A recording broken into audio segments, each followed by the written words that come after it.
नमस्कार, आपण पाहताय बातमी 36 जिल्ह्यांची। सुरुवातीला महत्त्वाच्या बातम्या।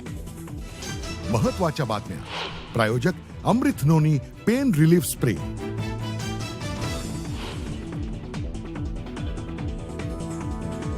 उद्या आमदार अपात्रता प्रकरणी महत्त्वाची सुनावणी। सुप्रीम कोर्टाच्या आदेशानंतर हालचालींना वेग। राहुल नार्वेकर यांच्या निर्णयाकडे सगळ्या महाराष्ट्राचं लक्ष।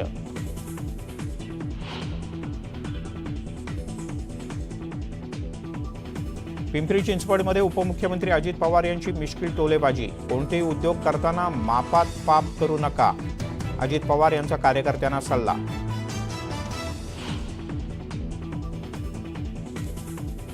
प्रफुल्ल पटेल आणि शरद पवार यांच्या फोटोवर बोलण्यास अजित पवार यांचा नकार। त्या फोटोवर मला बोलायचं नाही, राज्याच्या विकासाबद्दल विचारा, अजित पवार यांचं वक्तव्य।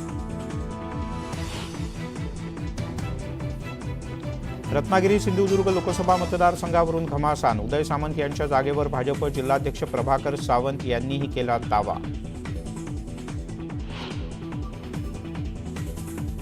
पूरस्थितीचा आढावा घेण्यासाठी उपमुख्यमंत्री देवेंद्र फडणवीस नागपुरात। अतिवृष्टीग्रस्त घरं, अंबाझरी तलाव याची फडणवीसांकडून पाहणी। नागरिकांशी साधला थेट संवाद।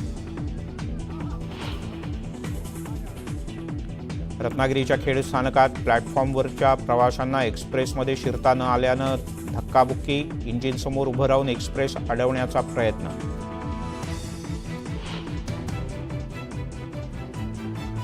आणि लातूरमध्ये सोयाबीन संशोधन केंद्राचा मुद्दा पेटला। हमाल माथाडी युनियनचे जिल्हाध्यक्ष बालाजी जाधव यांच्या आमरण उपोषणाला सुरुवात।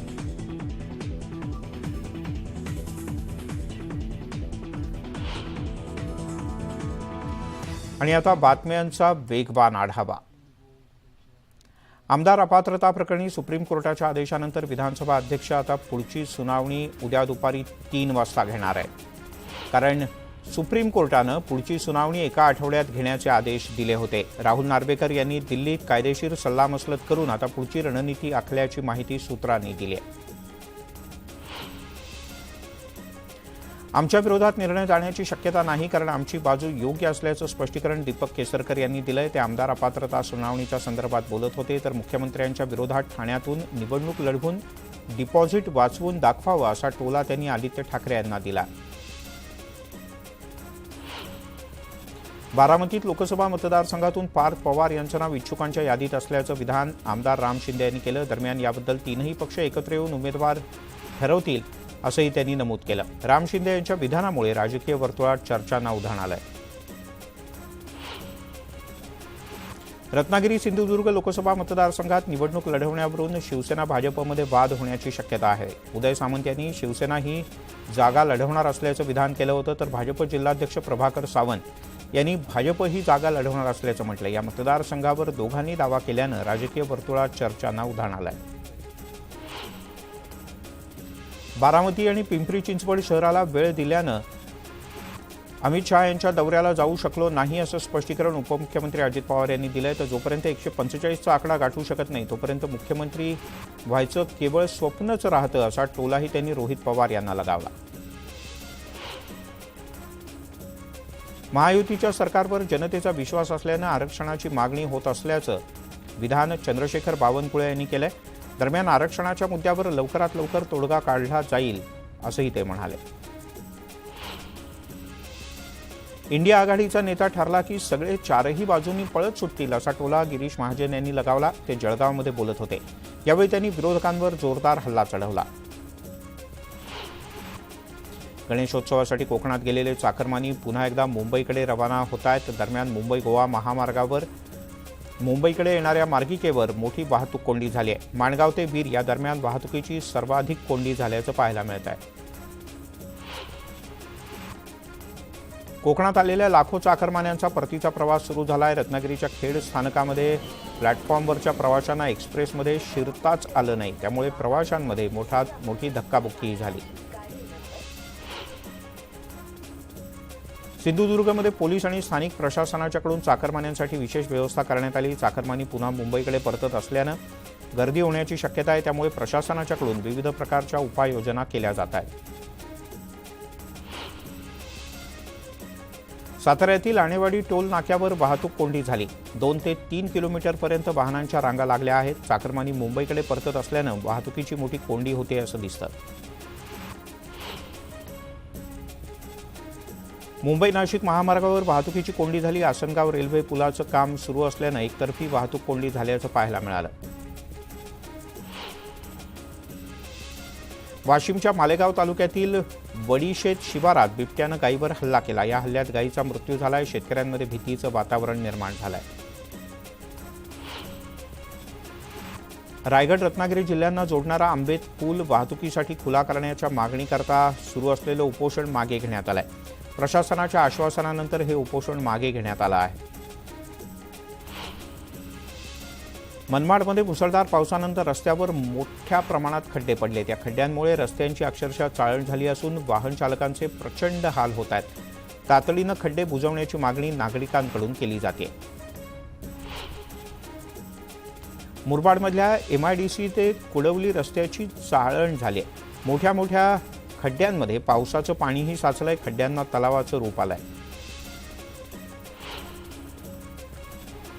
यवतमाळच्या पुसद तालुक्यातील रस्त्यांची खड्ड्यांमुळे दुरवस्था झाली. यामुळे ग्रामस्थांनी खड्ड्यांची पूजा करत प्रशासनाच्या विरोधात निषेध व्यक्त केला.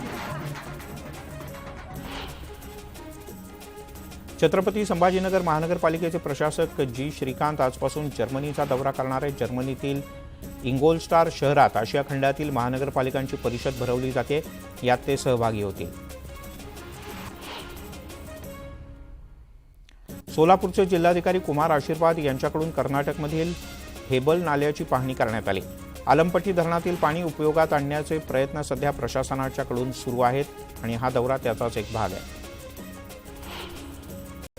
पुण्यात मराठा समाजाकडून महत्त्वपूर्ण परिषदेचं आयोजन करण्यात आलं. मराठा आणि मराठा कुणबी आरक्षणाच्या संदर्भात चर्चा झाली. आरक्षणाच्याबद्दल सद्यस्थिती, कायदेशीर अडचणी आणि विविध उपाययोजनांच्या संदर्भात यावेळेला चर्चा करण्यात आली.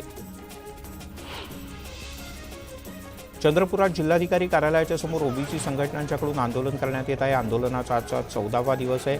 यावेळी प्रतिकात्मक अंत्ययात्रा काढत आंदोलकांच्याकडून निदर्शनं करण्यात आली. सिंधुदुर्गातील हरकुळ बुद्रुक गावात एका दुकानाला भीषण आग लागली. या आगीमध्ये जीवितहानी झाली नाही, मात्र दुकानातलं सगळं साहित्य जळून खाक झालं. या पार्श्वभूमीवर आमदार नितेश राणे यांनी पाहणी करत दुकानदाराला आर्थिक मदतही केली. सांगलीमध्ये प्राथमिक शिक्षक सहकारी बँकेच्या सर्वसाधारण सभेत मोठा गोंधळ झाला. यावेळेला काही जणांनी सत्ताधारी गटाच्या दिशेने अंडी फेकून मारल्याचं समोर आलं. दरम्यान अंडी फेकणाऱ्यांवर कठोर कारवाई करणार असल्याची माहिती बँकेच्या अध्यक्षांनी दिली. साताऱ्यात पालकमंत्री शंभूराज देसाई यांनी दुष्काळी परिस्थितीचा आढावा घेतला. सध्या महिनाभर पुरेल इतका चारा उपलब्ध असल्याची माहिती त्यांनी यावेळी दिली. दरम्यान आवश्यकता भासल्यास चारा डेपो सुरू करण्याचे आदेश मुख्यमंत्र्यांनी दिलेत, अशी माहिती सुद्धा देसाई यांनी दिली. नागपूरमध्ये मुसळधार पावसामुळे शहर जलमय झालं. दरम्यान उपमुख्यमंत्री देवेंद्र फडणवीस यांनी अतिवृष्टीमुळे नुकसान झालेल्या भागाची पाहणी केली. अंबाझरी तलाव परिसरात त्यांनी पाहणी केली असून अधिकाऱ्यांना विविध प्रकारच्या उपाययोजना करण्याच्या आवश्यक त्या सर्व सूचना दिल्या आहेत.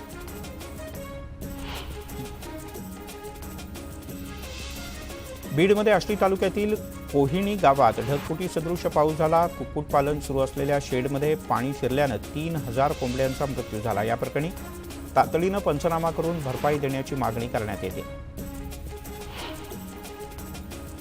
मराठवाड्यात जोरदार पाऊस बरसला. त्यात नाशिकमध्ये झालेल्या पावसानंतर जायकवाडी धरणातील आवक सुद्धा मोठ्या प्रमाणात वाढली आहे. त्यामुळे धरणाच्या साठ्यात वाढ होते. मराठवाड्यासाठी हा मोठा दिलासा मानला जातो. बुलढाण्यातील माटोडा इथे पुराच्या पाण्यात एक जण वाहून गेला. नांदुरात नाल्याला मोठा पूर आला. यावेळेला पूल ओलांडताना पाण्याचा अंदाज न आल्यानं हा तरुण वाहून गेला.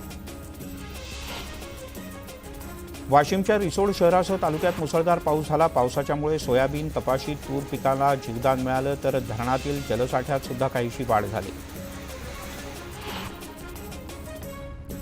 पुणे सातारा महामार्गावर पाणी साचल्यानं वाहतुकीवर मोठा परिणाम झाला. खेड, शिवापूर, वेळू या परिसरात पाणी साचलं असून पाण्यातून वाट काढत काढत वाहन चालकांना कसरत करावी लागते. सलग दुसऱ्या दिवशी मनमाड शहरात मुसळधार पाऊस बरसला तर काही ठिकाणी पावसाची संततधार सुरू आहे. पावसामुळे जनजीवन मोठ्या प्रमाणात विस्कळीत झालं. अजूनही पुरेसा पाऊस न झाल्यानं पाणी टंचाईचं संकट मात्र कायम आहे. जळगावच्या धरणगाव तालुक्यातील झुरखेडा या ठिकाणी जोरदार पाऊस झाला. पावसामुळे झिरी नदीला पूर आला असून शेतातील पिकांचं मोठं नुकसान झालंय. दरम्यान तातडीनं पंचनामे करून नुकसान भरपाई देण्याची मागणी शेतकऱ्यांच्याकडून करण्यात आली. जळगावच्या पाळधी गावात मुसळधार पाऊस झाल्यानंतर अनेक ठिकाणी पाणी साचलं. यामुळे नागरिकांचं मोठं नुकसान झालंय.